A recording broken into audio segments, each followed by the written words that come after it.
번호에는 111이라고 되어 있는데 다 본 거는 1111로 이렇게 적어다.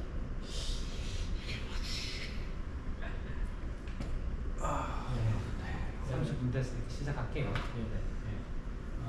오늘은 이제 전기 임피던스, 초음파 변환기의 전기 임피던스를 측정하는데 지금 이제 두 가지 종류의 그 트랜스듀서에 대해서 측정한 결과를 갖다가 비교하면서 이게 왜 이게 좀 초음파 표준화는 이게 왜 필요한가 이런 것들을 좀 설명드리겠습니다.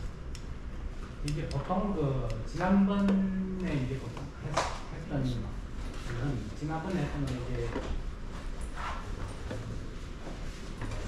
네트워크 애널라이저에서 뭐 S 파라미터 뭐 하고 뭐 이런 건데 보통 이제 일렉트로 어쿠스틱 트랜스미션이나 일렉트로 미케니컬 트랜스미션에 대해서 투포트 네트워크 모델이 이런 식으로 좋습니다.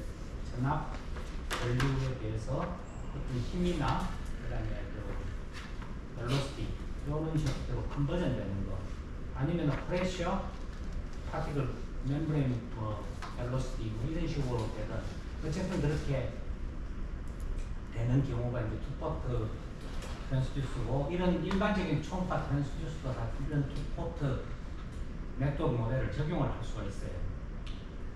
그래서 이제 그거를 이렇게 보면은 이제 그거에 대한 이 투포트 미케니컬 네트워크에 대한 그 캐노니컬 이케이션은 일렉트로 미케니컬 비헤비어에 대한 어떤 그거죠. 전압하고 발생되는 요 힘은 요런 네 개의 그 트랜스퍼 파라미터에다가 전류하고 그 다음에 파티클 벨로시티 뭐 이런 식으로 벨로시티 그냥 그죠? 뷰가 맞죠? 벨로시티 맞을 거예요. 그래요? 네. 미케니컬 한쪽에 벨로시티예요 이게. 예. 그렇게 바뀝니다. 그래서 이제 이렇게 되고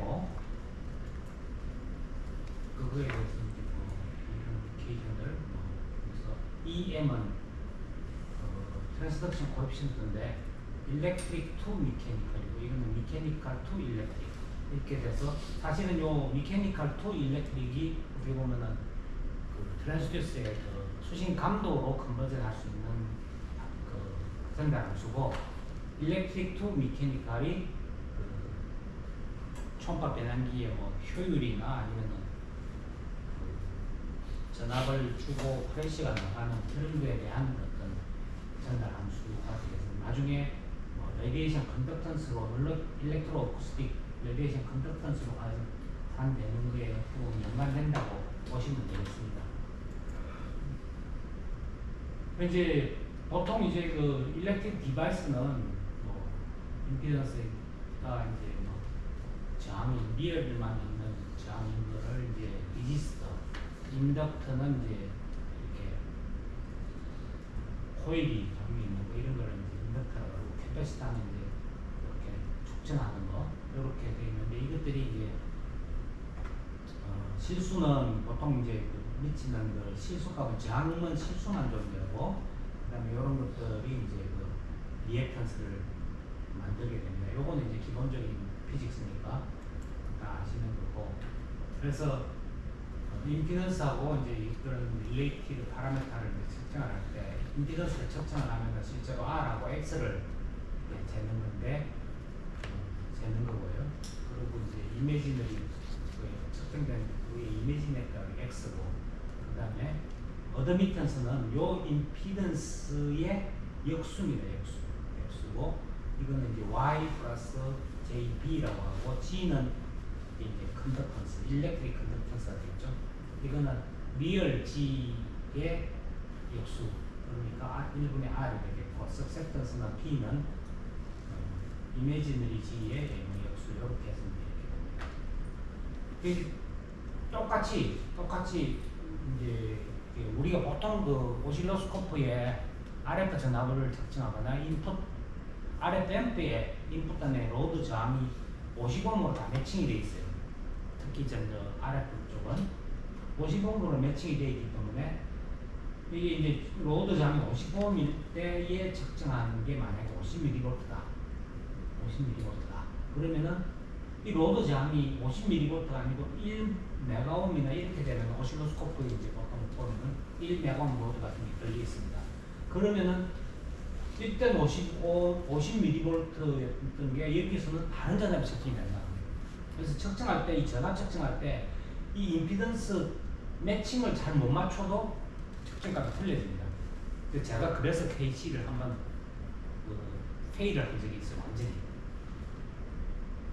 어쨌든 뭐 그렇습니다. 그래서 뭐 파워는 일반적으로 전류하고 전압의 곱이고 뭐 그래서 PV라서 뭐 이렇게 해서 R분의 1이 이제 G고 G는 일렉트릭 어쿠스틱스고 레디에이션 컨덕턴스고 근데 이게 만약에 P가 음향 파워면은 이게 일렉트로 어쿠스틱 레디에이션 컨덕턴스 그래서 어쿠스틱 아웃풋 파워이면은 일렉트로 어쿠스틱 레디에이션 컨덕턴스가 되고 그 다음에 그냥 일렉트릭 파워 컨슈밍 된 거를 따지면은 요거는 그냥 일렉트릭 레디에이션 컨덕턴스가 되는 거예요. 물론 여기서 주의할 점은 V는 항상 루트 민 스퀘어 밸류의 그 전압값을 이제 사용하는 걸 표준으로 하고 있습니다. 그거 이제 유의해야 돼요. 그래서 초파 파워 측정할 때 전압을 좀 잘 측정해야 되고 뭐 그런 문제들 때문에 또 이제 그렇습니다. 현재 전압을 측정하는 가장 정밀한 방법이 서멀 볼테이지 컨버터를 가지고 측정하는 게 가장 정밀도가 높아요. 그런데 불행히도 지금 서멀 컨버터가 생산이 이렇게 좀 제대로 안 되고 있는 것 같아요. 안에 들어가는 이제 서머 엘리멘트가 좀 문제인 것 같아요. 그래서 발렌타인이 생산을 중지할 수도 있다. 그러면은 이제 나중에 전압 측정하는 거를 메소드를 완전히 바꿔야 됩니다. 전달 표준을 어떻게 받아서 할 것인가 하는 부분도 이제 고민해봐야 되는 거죠. 생산이 중지된 이유가 뭐 다른 방법이 있어서 뭐 잘 안 팔려서 생산이 중지된 그런 건 아닙니까 혹시? 그렇게 많은 수요가 팔리는 디바이스는 아닌데 게다가 그 안에 들어가는 핵심 부분이 서머 엘리멘트라는 거예요. 서머 엘리멘트를 만드는 회사가 몇 개가 있긴 한데 재팬 쪽에도 좀 있긴 해요. 근데 서머 커플 가지고 해서 이렇게 그 유리 안에다가 만들어 가지고 하는 그게 제일 좋은데 그거를 만들던 그 장인이 이제 돌아가셨어. 그래서 이제 서머 엘리먼트를 못 만드는 거예요.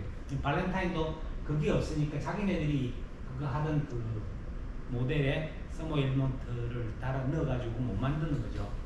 그래서 이제 그거 하고 지금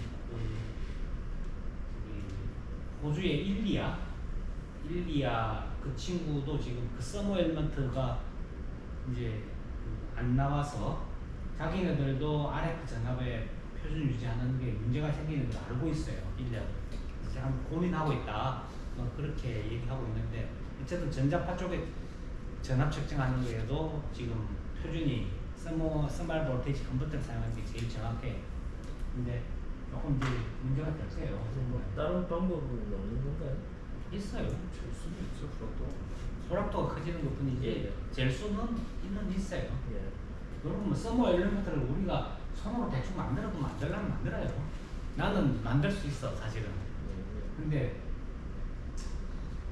굳이 뭐 그러니까 그 수요가 많지도 않고 그걸 할 필요는 없지. 어쨌든 근데 이 캘리브레이션을 하는 스탠다드는 여기에 보면은 이제 쇼트, 그 다음에 10피코, 그 다음에 100R, 100옴, 그 다음에 100피코 파라드 이렇게 되어 있는데 요거는 우리가 쓰는 요 웨이커 장비의 스탠다드입니다.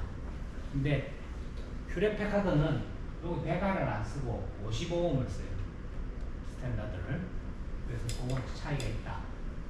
그리고 오픈은 그냥 오픈은 without 아무것도 커넥트 안 하면 오픈이 되니까 뭐 상관은 없다. 근데 요거는 이제 앞 여기에 있는 요쪽에 저 뭐야 뭐라 픽스처 1011 일대에 사용하는 그겁니다. 픽스처가 바뀌면 스탠다드도 바뀌고 막 그러는데 이제 힘든 거는 뭐냐면은 BNC 쪽에서도 이게 커넥트가 바뀌고 픽스처가 바뀌면은 캘리브레이션 다시 해야 된다는 거예요. 근데 문제는 뭐냐면은 10 피코나 100 피코 요거는 하이 프리퀀시용이에요. 그래서 보통 이제 하이 프리퀀시용일 때이지만은 커넥트가 바뀌었을 때 하이 프리퀀시 쪽이 아니고 기본적으로 로우 프리퀀시 쪽에서 숏하고 오픈만 캘리브레이션을 다시 해줘도 디바이스 캘리브레이션이 될 수 있게끔 이게 구성이 되어 있는지 괜찮나요? 100R이라고 되어 있는 거랑 예. 100옴이랑 동일한 겁니까? 동일해요. 제가 보면 100옴 나와요. 그럼 왜 R이라고 했을까요? 특수 문자 뭐 오음자 그 저기 입력이 안 될 때가 있어. 자기네들 뭐 인쇄할 뭐할때 그러니까 그랬겠죠. 자 이제 그 트랜스듀서를 두 종류를 지금 제가 그동안 이거 준비하면서 측정을 했어요. 근데 하나는 뭐냐면은 우리가 만들어서 쓰는 리튬 나이오베이트 트랜스듀서는 크리스 표준기들이 다 리튬 나이오베이트 트랜스듀서예요. 근데 크리스 표준기의 리튬 나이오베이트 트랜스듀서는 20W 미만에서만 지금 사용되고 20W가 넘어가는 거는 리튬 나이오베이트 가지고는 안 돼요. 그거는 이제 저기 PCT 세라믹 같은 거를 가지고 써야 되기 때문에 어차피 세라믹도 해야 되고 리튬 나이오베이트도 해야 돼요. 요게 이제 뭐냐면은 처음에 지금 측정한 트랜스듀서가 리튬 나이오베이트고 1MHz 펀더멘탈 프리퀀시에 시리얼 넘버 12번입니다. 그리고 배킹은 에어 배킹이고 앞에 지금 에어로 커플드 해가지고 측정한 결과고 여기는 앞에 워터를 커플드 해가지고 측정한 결과입니다. 그러니까 보면은 여기에 임피던스 절대값하고 여기 세타 이렇게 측정하게끔 이제 세팅해가지고 데이터를 받은 거고 이 파란색이 뭐냐면은 파란색 라인이 세타에 대한 거고 여기에 있는 검은색이 임피던스에 대한 거. 그래서 임피던스가 지금 요 정도까지 올라갔으니까 지금 12,000옴 그죠? 11,000옴 1.1 11 kΩ 정도의 굉장히 높은 저항 값을 임피던스 값을 가지죠. 근데 요거를 갖다가 물에다 딱 담궈가지고 커플을 하면은 똑같은 트랜스듀스인데 여기에 임피던스 값이 확 변해요. 많이 변하죠. 여기에 12,000이던 게 2,500까지 이렇게 줄었습니다. 이렇게 됐다는 거. 그 다음에 위상도 덩달아서 같이 변했죠. 이걸 알 수가 있습니다. 그래서 이제 그걸 가지고 계산을 해서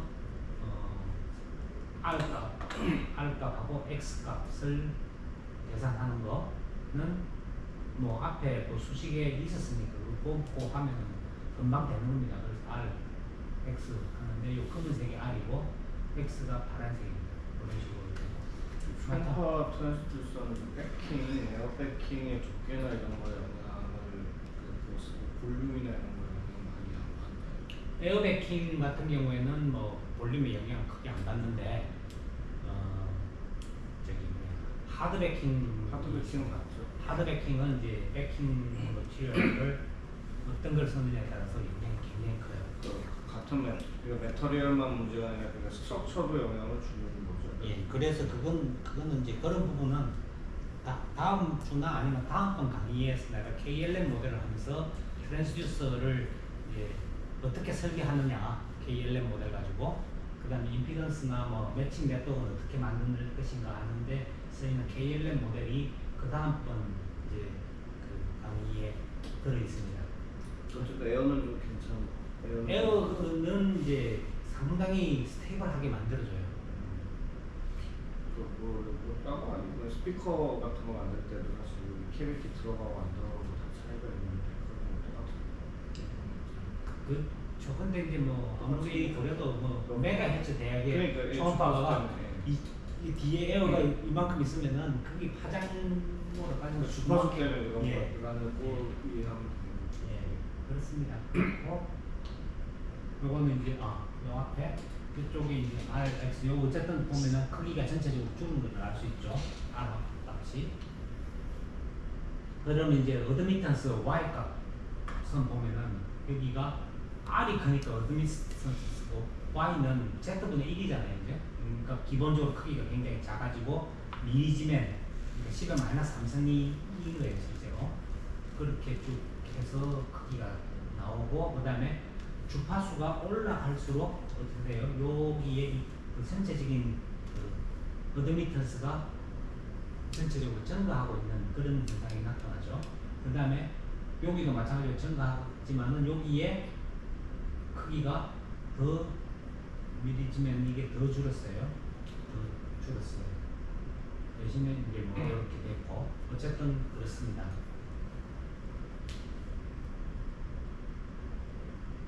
그래서 이제 G 값을 공기 중에서 G 값을 갖다가 이제 뭐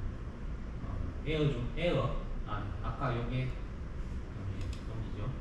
요게 이제 공기 중인 물 속이냐 공기 중이냐 이 차이였고 그다음 G 값으로 봐도 G 값으로 놓으면은 요게 이제 주파수에 따라서 이 바닥 값이 증가하지 않고 이게 이미지너리 값에서 이 주파수가 증가하면 이렇게 올라가는 거.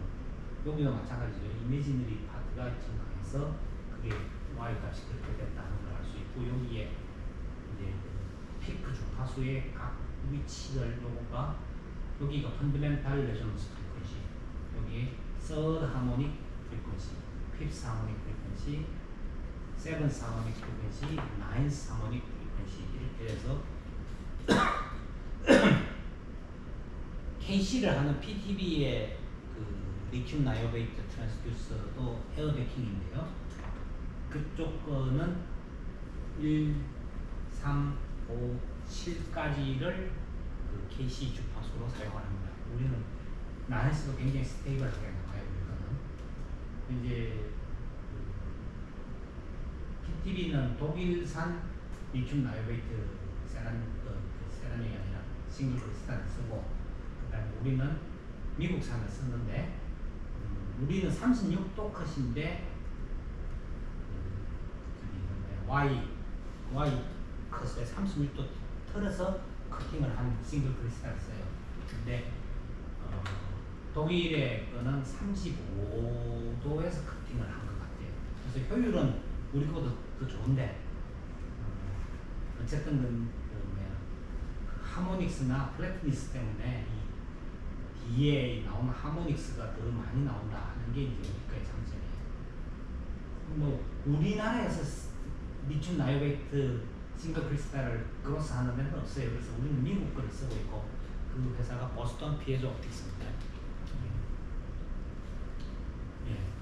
그래서 이제 이렇게 쭉 해서 만들어 놓고 이제 G 값이 이제 이게 싱글 펀더멘탈 프리퀀시가 이게 더커플러 쪽으로 보면은 0.995MHz에서 4.995옴 정도 되죠. 그 다음에 10.15 여기는 오음이 아니라 미리지멘 정도 됩니다. 그 다음에 여기 뭐 8.3 미리지멘 정도 되죠. 그렇게 되면 상당히 낮은 그 지멘 값인데 어쨌든 근데 그게 이제 그럴 수밖에 없는 게 뭐냐면 Z가 임피던스 값을 보면 여기가 요 주파수하고 요 주파수가 같은 미니멈 주파수의 레저넌스가 보통 맺어지는데 이때 G 값이 200.037로 해가지고 50원보다 커요. 이건 110점 되고 이런 식으로 되어 있습니다. 그래서 싱글 크리스탈은 일단은 임피던스 자체의 크기가 크다 하는 것을 이제 얘기해 드려야 됩니다. 요 에어에 넣고 이제 에어가 아까 건 에어고 이제 워터에 넣었어요. 워터에 넣으니까 공중에 와서 또 약간 변해요. 변하고 요거랑 요거랑 이거랑 또 지금 잘 안 맞죠. 약간 하여간 그렇게 됩니다. 그리고 여기가 이렇게 이제 점점 내려가는 게 경향이 보이죠. Z가. 그래서 이것도 여전히 스틸 55보다 크다. 그래서 이게 55보다 큰데 아까 에어에 비해서 워트가 더 크니까 G 값도 더 작아집니다. 그래서 이제 뭐냐면 그 초음파 파워 측정을 할 때 하이 파워용 55옴 로드를 항상 쓰게끔 이렇게 시스템 안에 이렇게 갖다 놨고 이제 그렇게 절차서에다 제가 기술을 해놨지만은 절차서에 기술 안 된 내용들이 이제 사실은 이런 부분들이 있기 때문에 이제 알려드리는 거예요. 어쨌든 55옴 로드를 달면은 그죠? 55옴 로드를 달면은 여기에 요 55옴이 이렇게 달려있기 때문에 네트가 이런 식으로 해서 46.045옴으로 해가지고 여기 단위에서 이쪽으로 반사되는 율이 되게 낮아져요. 그래서 앰프 자체를 보호하는. 그럼 결과적으로 이 55옴 로드를 다 하는 이유가 뭐냐면 RF 앰플리파이어를 보호하기 위해서 이게 비싸니까 보호하기 위해서 하는 거예요. 55 달기 전에 그 시스템은 그 Z 값이 클수록 좋겠네요. 클수록 저 55옴 달았을 때 55옴에 더 가까워지니까. 트랜스듀스 임피던스가 예. 클수록 좋다. 예. 55옴 달려면은 그래요. 예, 55옴 달려면. 예. 근데 굳이 예. 안 달아도 예. 되면은 이제 그냥 달면 돼. 그냥 가면 되니까. 예. 그거를 이제 보여주려고 지금 두 번째 PCT를 하는 거예요. 예. PCT는 이거는 피에조 세라믹 컴포지트고 지금 우리는 6C 그러니까 후지 세라믹 사이 6C로 만들어진 후지 세라믹 그걸 가지고 이제 트랜스듀스를 만드는 거가 1MHz 10P의 2 뭐 이렇게 된 거를 일단 뭐 하나 재봤어요. 재봤는데 요것도 공기 중에서 한번 재고 물에서 재고 했는데 자 이제 세라믹 컴포짓은 세라믹을 막 그 배합을 해서 섞은 그 배합비를 맞춰서 섞은 레시피대로 섞은 거에 가지고 이렇게 검형에다가 가루를 부어요. 부었고 그 굉장히 고압으로 그거를 꽉 찍어서 형상을 만들고 그 다음에 아주 고온으로 가열을 해서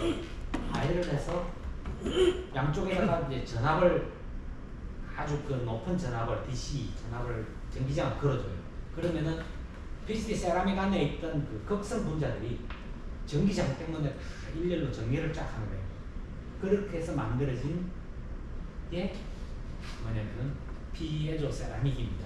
그렇게 만들어집니다. 그러다 보니까 일단 앞면과 뒷면을 프레스가 막 이렇게 탔는데 고온으로 막 올렸잖아요. 그리고 나중에 빼내고 싹 시키니까 얘가 변형이 생겨요.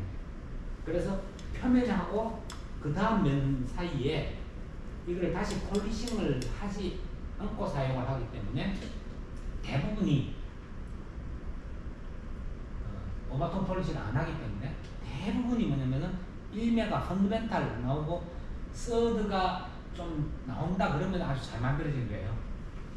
세라믹은. 그래서 펀더멘탈 정도 쓰거나 아니면 펀더멘탈하고 서드 하모닉 쓰거나 그 두 가지 정도 씁니다. 어쨌든 제가 보면 이렇게 피크가 이런 식이에요. Z의 피크가 이렇게.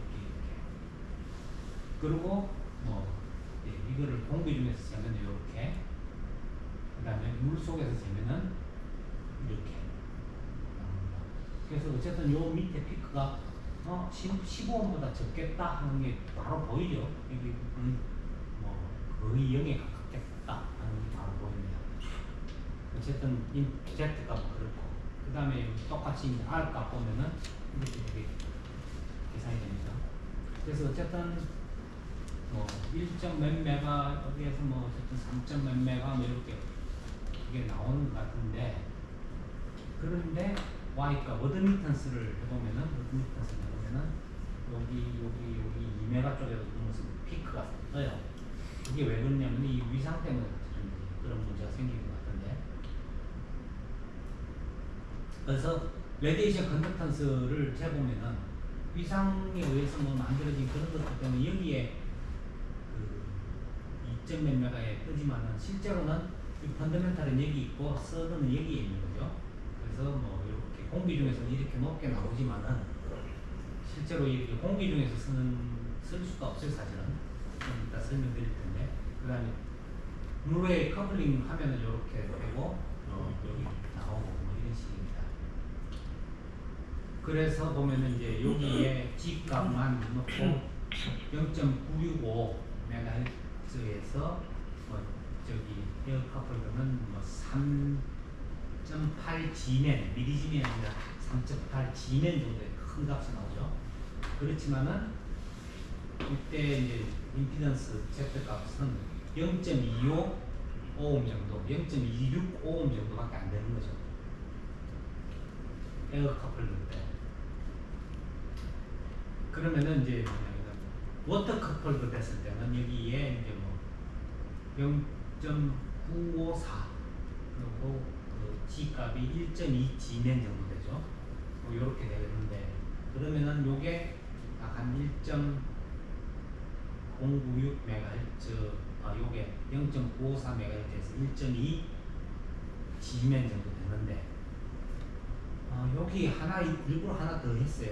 요거를 일부러 뭐냐면은 여기 Z 요쪽에 이제 여기 임피던스 값 여기가 0.미니멈이 되고, 일부러 이 임피던스가 55면 아주 근처인 거, 아주 근처인 지점을 딱 찍었고, 그때 주파수 1.096이라서 1.096MHz 컷을 하나 더 만들어 가지고 그 컨덕턴스를 측정하면 19.6869 정도 미리지멘, 19.7 미리지멘 정도의 값이 나오는 것을 볼 수 있습니다. 그러면은 어떻게 하냐면은 우리가 펀더멘탈 프리퀀시나 어떤 그 교정하는 주파수 자체를 우리가 0.954로 세팅을 하면은 이게 조금 뭐랄까 임피던스 미스매칭 문제가 발생을 해요. 근데 55옴 근방인 1.096MHz로 세팅을 하면은 임피던스 매칭이 저절로 그냥 돼요. 네트워크가 별도의 어디셔널 네트워크가 필요가 없어. 그러면은 우리가 교정 주파수를 1.096으로 세팅을 하고 우리가 만든 트랜스듀서에, 그리고 그냥 저기 임피던스 매칭 네트워크도 없고 55옴 터미네이션도 없이 사용을 하면은 가능해요. 측정이 그냥 되는 거죠. 그렇게 쓸 수도 있고, 여기 이제 뭐냐면은 이렇게 1.096일 때는 R 값이 반사 그 네트워크 상에서 반사 앰프로 반사되는 반사율이 마이너스 0.0004 정도 되고, 2가 되는 게 뭐 트랜스듀서 2가 되는 게 0.9 거의 1에 가깝게 이렇게 된다는 거예요. 그런데 그렇게 되면 이제 뭐냐면 요거를 여기에 또 요렇게 반사되는 부분이 없기 때문에 아예 여기만 안 써버리면은 이 주파수를 가지고 그냥 교정할 수 있다는 거예요. 이게 더 효율적이에요. 어떻게 보면은 한 개 주파수만 있기 때문에 더 대신에 어쨌든 리튬 나이오베이트보다는 레디에이션 컨덕스 값이 크기 때문에 그대로 사용해도 충분히 높은 파워를 낼 수 있습니다. 그래서 요건 이제 중요한 거, 50옴 로드가 필요 없다.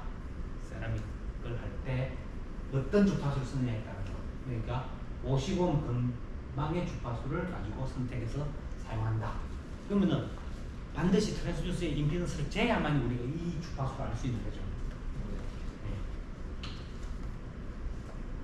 자, 그러면은 이제 근데 50옴이 아니라 더 높은 효율로 쓰고 싶다, 더 높은 파워를 내고 싶다. 그럼 어떻게 해야 되느냐? G값을 더 큰 데를 선택해야 되겠죠. 그럼 펀더멘탈 레조넌스에 따라서 쓰고 싶다. 그러면 이제 뭐냐면 딱 계산해 보면은 아까 그 저항이 0.815 정도 됐는데 0.81 바이 50, 0.81 마이너스 50 하면은 마이너스 0.97 정도로 마이너스 1 정도로 거의 전반사하는 수준으로 가는데 이상만 딱 바뀌는 거예요. 그리고 투과는 0.03이밖에 안 돼. 이러면은 거의 뭐 완전 전반사에 해당되는 조건이 되죠. 그러면은 뭐가 되냐면 이제 앰프 안에서 스탠딩 웨이브가 되죠. 얘는 계속 보내고 얘는 계속 반사하고 보내고 반사하고 보내고 반사하니까 진폭이 점점 커져. 앰프 안에서 레조넌스가 일어나면은 앰프가 탑니다. 망가집니다. 그렇게 해서 제 전에 전임자들이 앰프를 많이 망가먹었어요.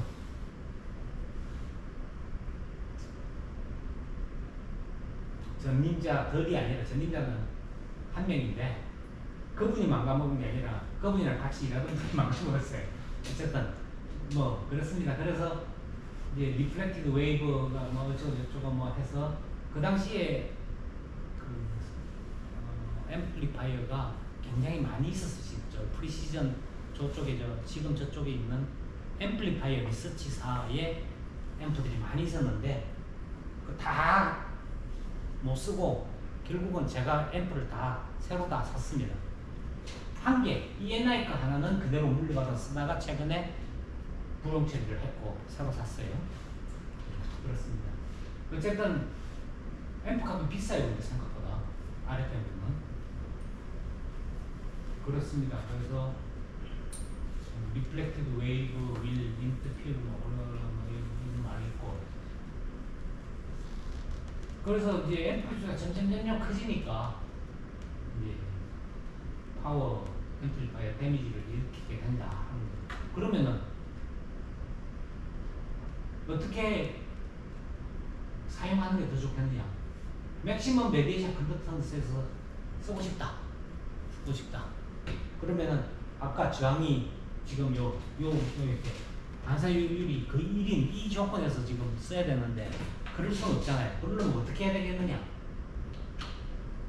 이제 여기서 이제 보면은 그렇습니다. 어쨌든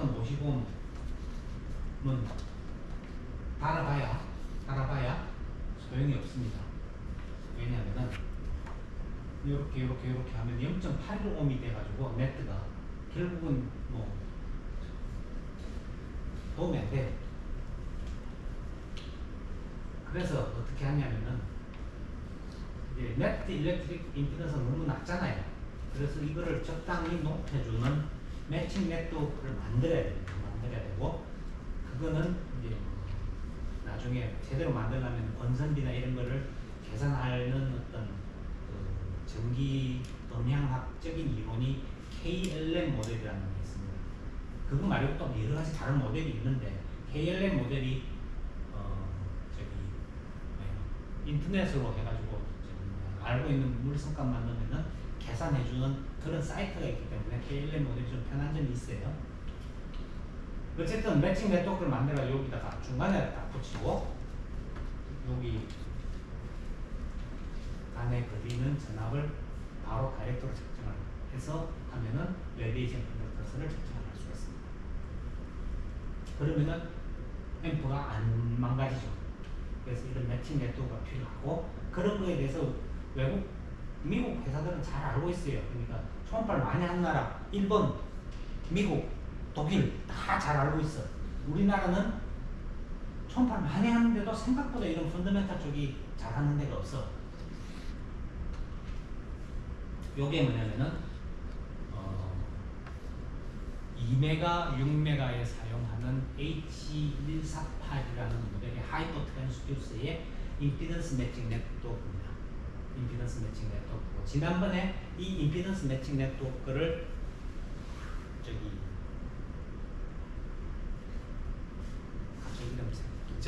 이주호 박사가 그 실습으로 S 파라미터를 측정을 했어요.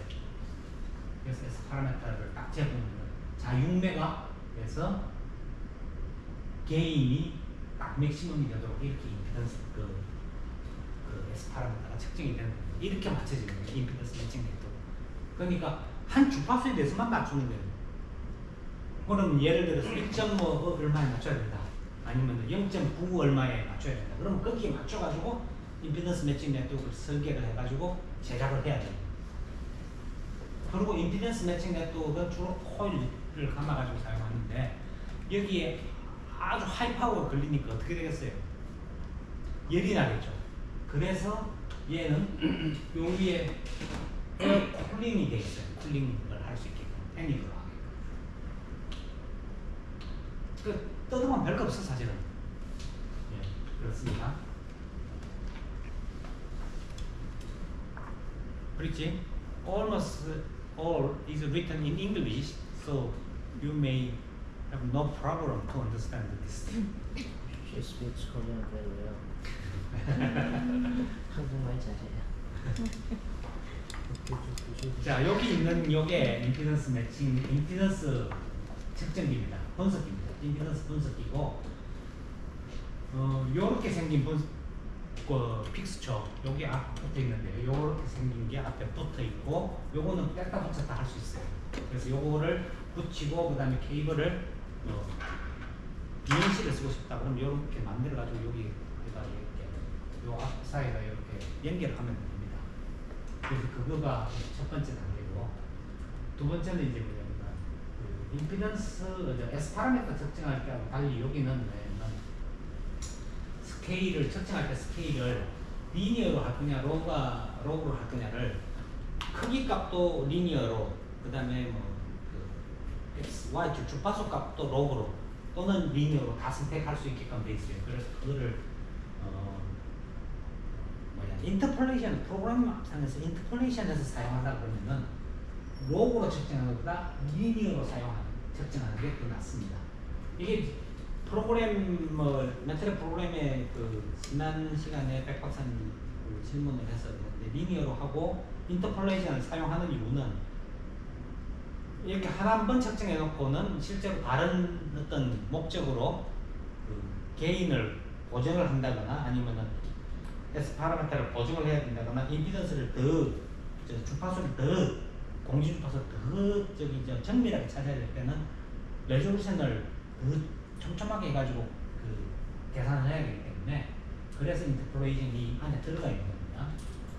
그래서 어쨌든 여기서 데이터를 1601개까지 측정할 수 있어요. 그 다음에 스타트 프리퀀시, 엔드 프리퀀시 세팅할 수 있고 에버리지를 여기에 8개, 16개, 몇 개까지, 몇 번까지 할 수 있는지 이거는 제한이 없는데 너무 많이 하면은 시간이 오래 걸리니까 우리가 이제 레코멘드 하는 게 8번 정도 에버리지를 레코멘드 하고 그 다음에 드라이빙 파워, 레졸루션 요것도 드라이빙 파워가 아마 있을 거예요.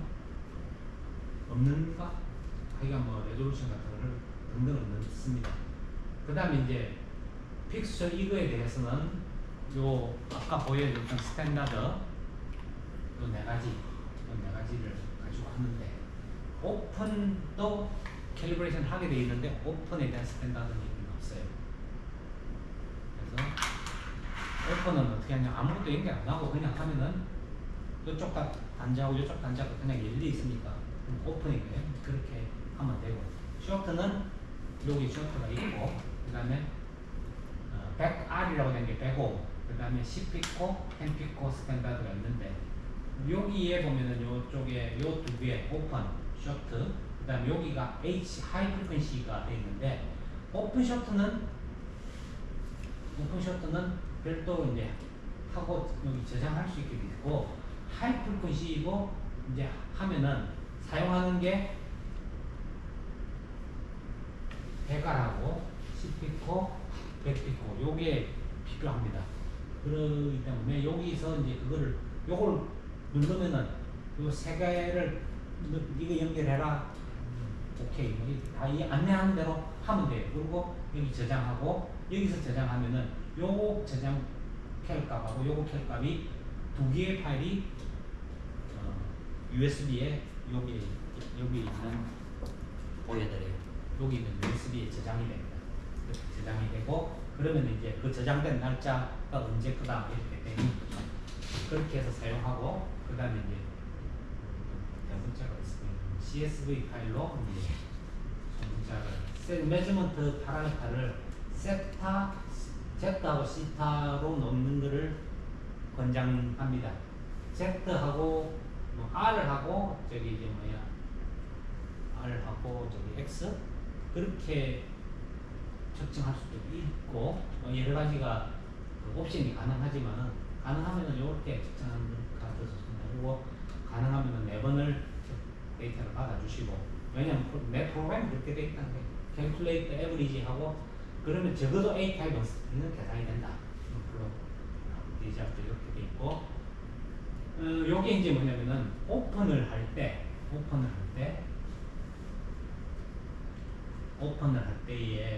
연결되는 겁니다.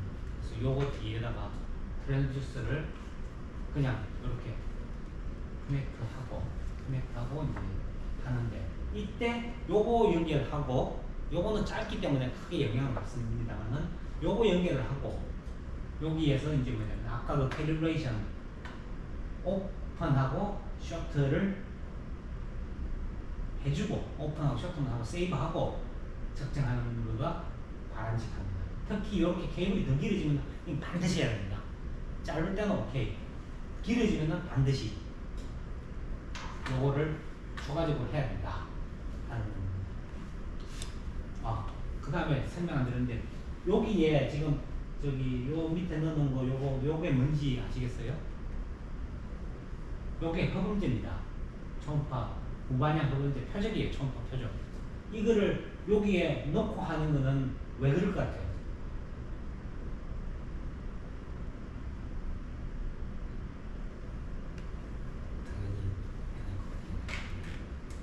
예, 어쨌든 요거를 측정하는 게 임피던스를 측정하는 거는 전압을 가하면서 전류를 측정하는 게 사실은 요 안에서 전압을 가하면서 전류를 측정합니다. 되도록이면 전류를. 그럼 전압을 쭉 주파수로 스윕을 하면서 전압을 쫙 이렇게 딱 계속 걸거든요. 그러면 어떻게 돼요? 전압이 바뀌니까 어쨌든 얘가 초음파가 나가죠. 나갔다가 다시 되돌아오는 반사가 해가지고 되돌아오는데 이 반사파의 성분이 크면은 파형이 이렇게 찌글찌글 이렇게 척척하게 정확하지 않아요. 그래서 여기는 무반향을 놓고 하는 것을 권장합니다. 요거는 이제 뭐 소스 코드가 참고하시면 돼요.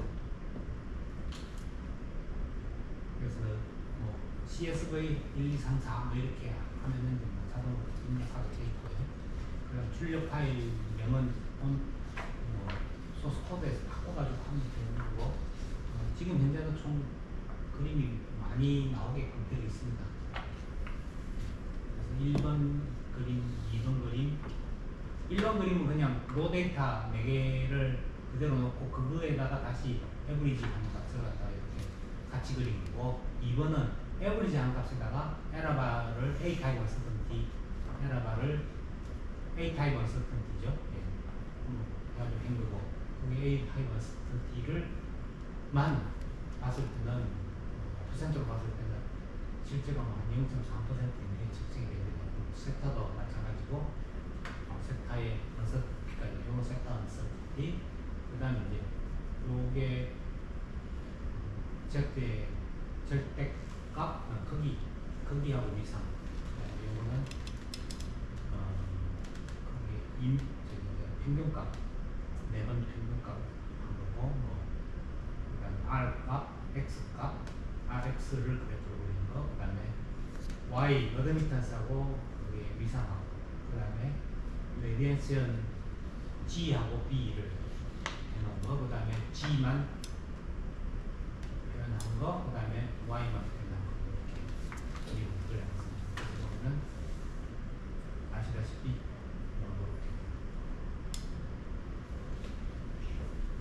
여기까지입니다. 오늘 행동 트레이닝은 안 할 거니까 질문하시면은 그러면 저기 트랜스듀서의 임피던스를 측정을 해가지고 예. 정기적인 임피던스를 측정을 해가지고 그 그거를 가지고 만약에 그 감도나 이런 거 할 때는 저거를 어떻게 적용해야 되는 거예요? 저는 좀 거기까지는 저도 공부가 안 됐는데 일본에서 그 유학한 분들 예. 하기소니의 그 김병국 사장님이나 그다음에 하기소니 이후로 비파괴실에서 예. KLM 모델을 많이 해가지고 KLM 모델이나 이런 거를 적용을 이용을 하면은 거꾸로 이제 감도 뭐 이거를 계산하는 그런 거가 가능은 한 것 같아요. 근데 제가 거기까지는 깊이 공부를 안 해서 저도 잘 모르겠습니다. 레퍼런스가 될 수는 없죠. 그게 레퍼런스가 될 수는 없어요. 저는 안정하게 그러니까 계산값이 측정값하고 잘 맞으면은 웰컴인데 KL 모델이 완벽한 모델이 아니에요. 그래서 참좀 럼프드 파라미터 아닐까요? 예, 차이값이 있어요. 럼프드 파라미터죠. 럼프트? 랑 비슷한 거죠. 모르겠어요. 뭔지는 모르겠는데. 그러니까 뭐 이제 마이크로폰도 사실은 이제 뭐 뉴메리컬 시뮬레이션 해가지고 감도를 계산하려고 하는 수많은 노력이 있지만 결국은 안 돼요. 안 예. 되거든요. 마찬가지거든요. 그 정도 느낌. 설계할 때 그러면 쓰는